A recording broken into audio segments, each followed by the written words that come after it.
caso do Champinha, o Champinha não tem. Ele não tem transtorno, ele não tem doença mental. O Champinha é psicopata. Não há doença.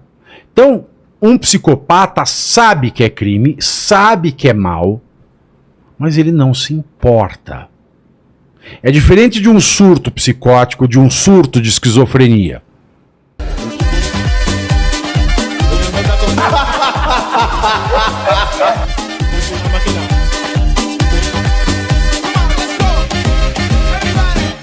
Sobre a Rosa Weber assinar a favor do fechamento gradual dos hospitais de custódia, lei antimanicomial.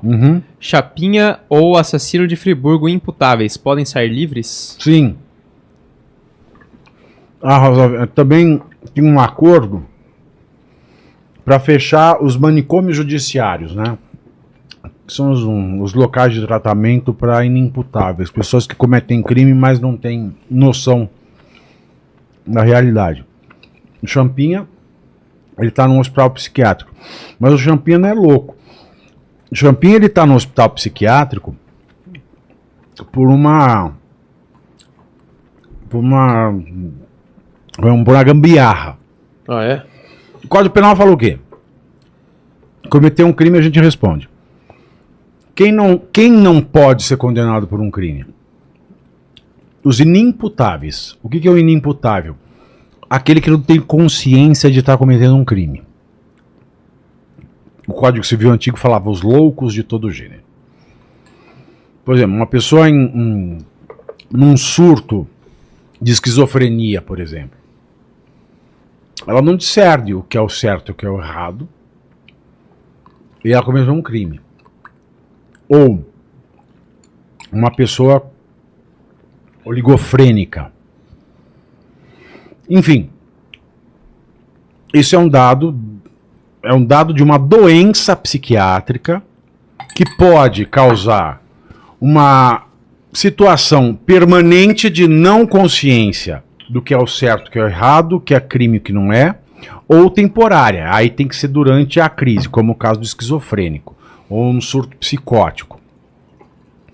Se a pessoa comete um crime durante esse estado de inimputabilidade, que é o termo antigo para loucura, que hoje o termo é doença mental, por conta de um surto mental, uma doença, uma incapacidade, essa pessoa não é condenada à prisão. Ela é mandada para uma medida de segurança, que é o hospital psiquiátrico. Então ela fica internada. E o hospital psiquiátrico pode ser uma prisão perpétua, que a pessoa só sai de lá com o aval do psiquiatra e o juiz, etc., dizendo que ela não oferece mais risco para a sociedade. Então, as prisões, os manicômios judiciários viraram prisões perpétuas no Brasil, há muito tempo. No caso do Champinha, o Champinha não tem, ele não tem transtorno, ele não tem doença mental. O Champinha é psicopata. E psicopata não é uma doença. Aliás, esse tema do psicopata é muito fascinante. É muito rico e ninguém entende. Pouca gente entende. O DSM, que é a Bíblia da psiquiatria, tem duas partes. A primeira das doenças mentais, a segunda dos transtornos de personalidade. Nos transtornos de personalidade, quando a gente entra nos transtornos sociais, algumas características, de acordo com... Começa com os estudos de Clare, que é a lista de Robert Hart. Você pega um transtorno antissocial, que é o psicopata. Eu tô simplificando muito, porque essa discussão ela é muito mais capilarizada. A segunda parte do DSM é sabido, não há doença. Então, um psicopata sabe que é crime, sabe que é mal, mas ele não se importa. É diferente de um surto psicótico, de um surto de esquizofrenia. A pessoa pode estar falando normalmente, dali a pouco, dá um clique, ela comete um crime, depois ela volta, ela viu a merda que ela fez. Ou alguém que está num estado permanente de não consciente, não sabe diferenciar o que é o certo do errado. Então vai para o manicômio. Agora, o psicopata não é um doente. É uma condição misteriosa da humanidade que um percentual da humanidade é psicopata. Eles não sentem empatia. tem um ego exacerbado. Eles não têm ódio por você. Não, eles não têm amor por você. Simplesmente não sentem nada. Eles simplesmente não se importam. Exatamente. A única coisa que que importa no universo é ele. É a existência dele. Eu conheço uma pessoa assim. Eu conheço muitas. O Paquito, por exemplo. O Paquito é assim. A única coisa que importa é ele. Você, para ser um psicopata, falta pouco. Eu me importo com a minha gata também. Ah, tá. Não, os psicopatas eles não se importam. Então já não é. E você se importa com a sua comida também. Você se importou em não atrapalhar. Exato. O negócio, você ficou aqui tentando, fazendo chaves, tentando abrir. Não. Não daria esse laudo. E tem um grande psicólogo forense, o Christian Costa. Ele tem um trabalho fantástico, né, de identificação de psicopatia no sistema carcerário brasileiro. E o psicopata, ele sabe que é crime, ele sabe que é errado, mas ele vai e faz, muitas vezes por prazer. Aí você tem que diferenciar também o serial killer do psicopata, porque o serial killer pode não ser psicopata. Ele pode ter ele pode sofrer, entendeu? Depois de cometer o crime, mas ele tem compulsão para um vício. Entendi. Ele é aquele cara, mata, tem um prazer sexual e depois se culpa, porque ele sabe que é errado. Então é muito complexo. Essa seara da psiquiatria forense, ela é muito inexplorada no Brasil. E o Champignon é um psicopata. Então ele não é doente, então ele não é imputável, então ele não devia estar no manicômio judiciário. Devia estar preso. Devia estar preso. Mas se preso ele não estaria porque ele era menor. Ele estaria no sistema correcional para jovens infratores, já estaria solto. Aí o que um juiz fez uma gambiarra, ele deu um pedala ali que não se sustenta na legislação e mandou ele para o manicômio judiciário. Para ele ficar isolado. E lá ele está. Porque a legislação brasileira não sabe lidar com psicopata.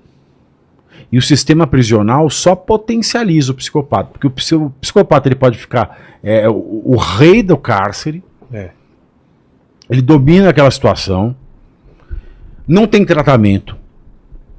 E se você coloca num tratamento, ele piora, porque ele aprende a atuar num tratamento. Então ele sai mais perigoso de um tratamento.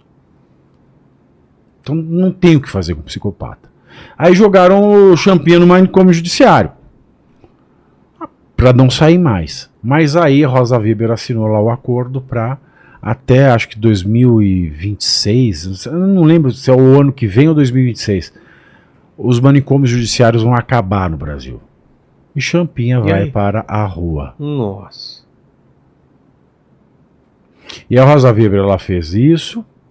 Ela votou a favor do aborto e, como último ato dela como presidente do Conselho Nacional de Justiça, ela tratorou o Pacto Federativo, tratorou a Constituição e a Lei Orgânica da Magistratura, soltando uma resolução que contraria a Constituição e a legislação para a formação de juízes de segunda instância.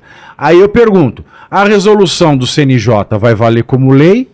Porque se ela valer aquela resolução que o governo falou que do Ministério dos Direitos Humanos, o banheiro no ISEX, não tem força obrigatória, da mesma maneira é a resolução do CNJ. Então você veja, não dá para entender nada desse país. Exato.